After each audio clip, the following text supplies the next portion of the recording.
अनुच्छेद 368 में संविधान संशोधन की बात की गई है, संविधान का भाग 20।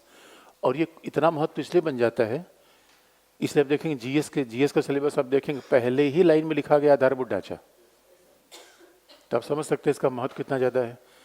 तो हमारे संविधान में कोई बदलाव करना होगा तो हमें 368 का प्रयोग करना पड़ेगा, 368 का प्रयोग करना ही पड़ेगा। अब 368 में संविधान का संशोधन किया जाए। संविधान संशोधन कितने प्रकार है? 2 प्रकार है। तो आप याद रखिए अनुच्छेद 368 में संविधान संशोधन के 2 प्रकार है। जिसे आप तीसरा प्रकार कहते हैं वो संविधान संशोधन नहीं है, वो तो बाकायदा संसद के द्वारा सामान्य बहुमत से कुछ भी किया जा सकता है, क्योंकि हमारे संविधान निर्माताओं ने संसद को इस शक्ति दे दी कि संविधान को व्यवहारिक बनाने के लिए संसद भी समय समय पर विधि का निर्माण करेगी। तो जैसे अब मान लीजिए कि संसद के कोरम का निर्धारण करना, 5वीं 6वीं अनुसूची में संशोधन करना, ये सब संसद को दे दिया गया। इसे संविधान का संशोधन माना ही नहीं जाएगा। संविधान का संशोधन का मतलब केवल 368, और 368 में प्रक्रिया भी है, शक्ति भी है। लेकिन खास बात है, प्रक्रिया का तो मतलब है कि अनुच्छेद 368 की प्रक्रिया क्या है। अगर प्रक्रिया की बात देखेंगे तो अगर संविधान संशोधन का विधेयक है किसी भी सदन में लाया जा सकता है, ये प्रक्रिया है। लोकसभा में भी किसी भी सदन में प्रस्तुत किया जा सकता है। संयुक्त बैठक नहीं होगी,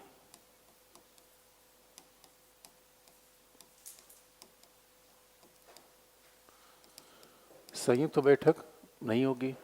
और तीसरा, राष्ट्रपति वीटो का प्रयोग नहीं करेगा।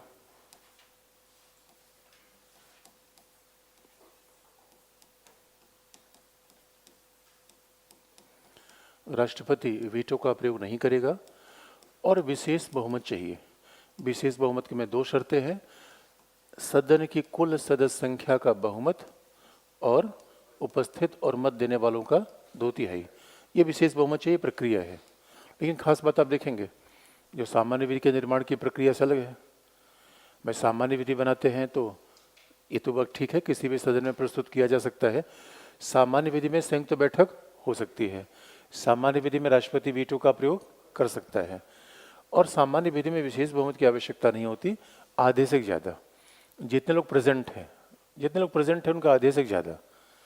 इसे सामान्य विधि और संविधान के संशोधन विधि में फर्क आ गया, प्रक्रिया अलग अलग है। लेकिन सवाल ये है कि अनुच्छेद 368 में संविधान संशोधन के 2 प्रकार बताए गए। पहला प्रकार है, ये मैं इसलिए कह रहा हूं कि अगर केशवन भारतीवाद ने ऐसा डिसीजन लिया तो इसका सीधा मतलब है कि उसने क्यों कहा आधारभूत ढांचा। इसका सीधा मतलब है संविधान के कुछ भागों का महत्व दूसरे भागों की तुलना में ज़्यादा है। अगर ऐसा न होता तो हमारे यहाँ 2 तरीके के संविधान संशोधन के तरीके न आते, और संविधान का संशोधन का एक ही तरीका आ जाता, 2 तरीके को लाने की आवश्यकता नहीं थी। इसका मतलब है संविधान अगर एक आंगिक दस्तावेज है, कुछ भाग का महत्व ज़्यादा है, कुछ भाग को निकाल देंगे समस्या नहीं आएगी, कुछ भाग को निकाल देंगे समस्या हमेशा आएगी। इसलिए क्या हमारे संविधान से लोकतांत्रिक गणतांत्रिक शब्द निकाला जा सकता है? मामला ही गड़बड़ा जाएगा। समाजवाद निकाला जा सकता है, समाजवाद की बातें तो ठीक है, इनका अंतर नहीं थे, विवादास्पद शब्द है। अब पहले प्रकार में क्या है, जहां पे ये विशेष बहुमत चाहिए, पहले प्रकार में जैसे आप मूल अधिकार का संशोधन करिए या मूल अधिकार का संशोधन करिए। दूसरे प्रकार को अगर देखा जाए, दूसरे प्रकार में जो बचता है वो सब पहले प्रकार में आ जाएगा। जैसे राष्ट्रपति के निर्वाचक मंडल, राष्ट्रपति के निर्वाचक मंडल के संबंध में कोई भी आप संशोधन करेंगे। दूसरा, 7वीं अनुसूची में उल्लिखित विधायी, कार्यपालिकी, वित्तीय शक्तियों का विभाजन।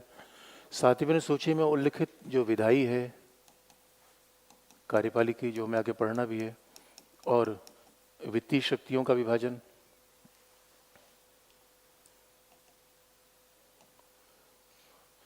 कार्यपालिकी, वित्तीय शक्तियों का विभाजन। अगला,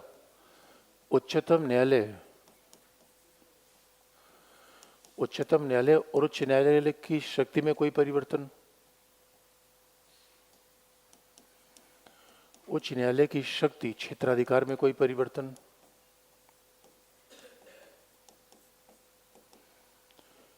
या राज्यसभा में राज्यों के प्रतिनिधित्व में परिवर्तन,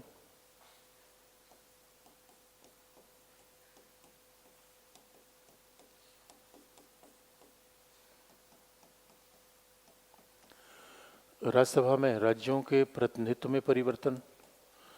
और दूसरी बात,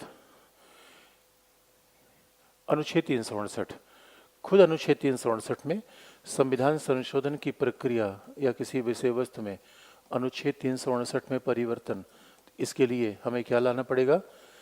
तो यहाँ इन संशोधनों के लिए इस विशेष बहुमत के अलावा आधे राज्य विधानसभाओं का समर्थन भी चाहिए, 2/3 बहुमत के अलावा प्लस। यानी ये संशोधन कठिन है या ये तो आधे राज्य विधानसभाओं का, या जहां पे विधानसभा विधान परिषद दोनों है, विधानमंडल, आधे राज्य विधानसभाओं का समर्थन भी चाहिए। लेकिन आप कहेंगे किस बहुमत से? सामान्य बहुमत से। आधे राज्य विधानसभाओं में केंद्र शासित क्षेत्र नहीं आएंगे, यूटी नहीं आएंगे। आधे राज्य विधानसभाओं में यूटी नहीं आएंगे, केंद्र शासित क्षेत्र नहीं आएंगे। कई बार ध्यान से देखेंगे, ये बेसिक बातें हमें याद नहीं होती। हम आपको बहुत, अब आपने मन से पूछेगा कि हमें बातें याद थी या नहीं याद थी, तो हम आपको इतनी बातें संविधान बताएंगे कि बेसिक बातें इतनी जरूरी होती है, प्रक्रिया क्या है। बिल्कुल हम बेसिक बातों को कई बार छोड़ के चलते हैं तो बड़ा गंभीर हो जाता है। अब आप देखेंगे इतने में हमें 2/3 बहुमत भी चाहिए, आधे राज्य विधानसभाओं का समर्थन भी चाहिए। तो सवाल है कि क्यों चाहिए? जब भी आपके इसमें ऐसा क्यों किया गया? इसका मतलब है जो यहां से संविधान संशोधन बसता हो सब कहां आएगा?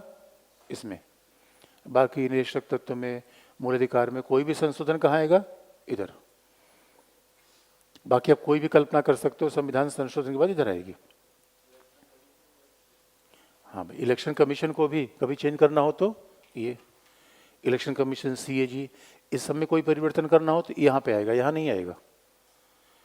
इसका सीधा मतलब है कि अगर यूपीएससी में, इलेक्शन कमीशन में कोई चेंज करना हो तो नहीं, इनके अलावा जो भी चेंज होगा वो इधर आएगा। अब बहुत ध्यान से देखें, कोई चीज़ के पीछे हम लॉजिक पढ़ते हैं, इसका मतलब है ऐसा क्यों किया गया। अगर ध्यान से आप देखेंगे, अब सवाल है कि जरा सोच के देखिए, जितने ये विषय हैं सब संघात्मक शासन जुड़े हुए हैं। हमारे संविधान एक है, संघ का राज्यों का संविधान एक ही है, और अमेरिका में तो संविधान संशोधन एक कठोर प्रक्रिया अपनाई गई है। आप याद रखिए, हमारा संविधान कठोर है या नरम? यानी हमारा संविधान स्टील के पेपर पे लिखा गया है या कागज के पेपर पे? अमेरिका का संविधान स्टील के पेपर पे लिखा गया है, इसे संविधान कठोर माना जाता है। अरे आप विश्वास नहीं कर रहे मेरी बात को? अच्छा, वहां का पेपर मतलब फिर कठोर क्यों है? आप याद रखिए, संविधान कठोर कैसे हो जाता है?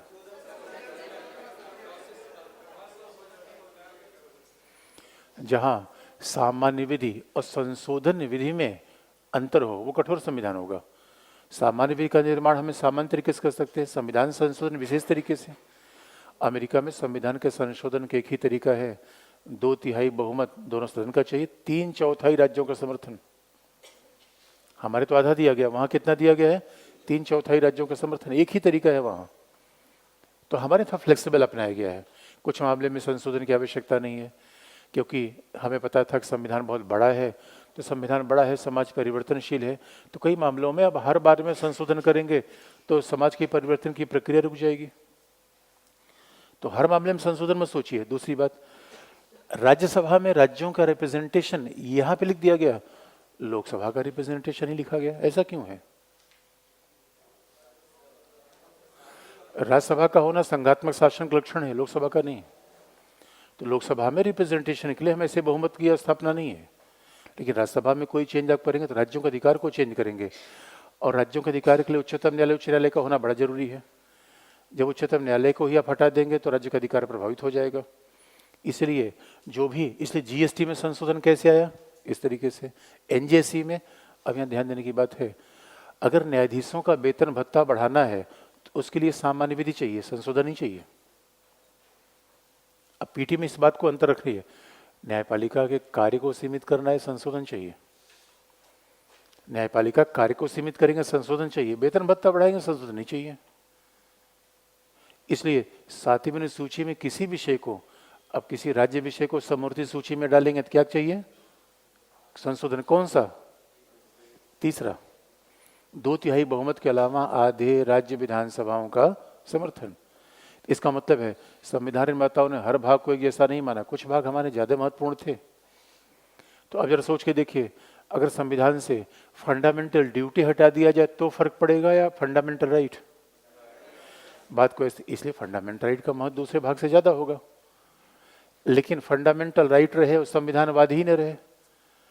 सब सवाल ये तो भी है, फंडामेंटल राइट सारे दे दे, एक शासन, एक दलीय व्यवस्था का शासन हो जाए, रहेगा कुछ नहीं रहेगा। फंडामेंटल राइट लेके बैठे रहिए। इसमें दोनों चीज जरूरी है, संविधानवाद, सेपरेशन ऑफ पावर, न्यायिक पुनरावलोकन।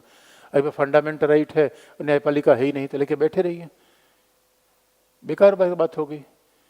इसलिए केशवानंद भारतीवाद का डिसीजन था। तो संविधान की भावना ऐसी है कि संविधान के हर भाग का महत्व एक जैसा नहीं होता।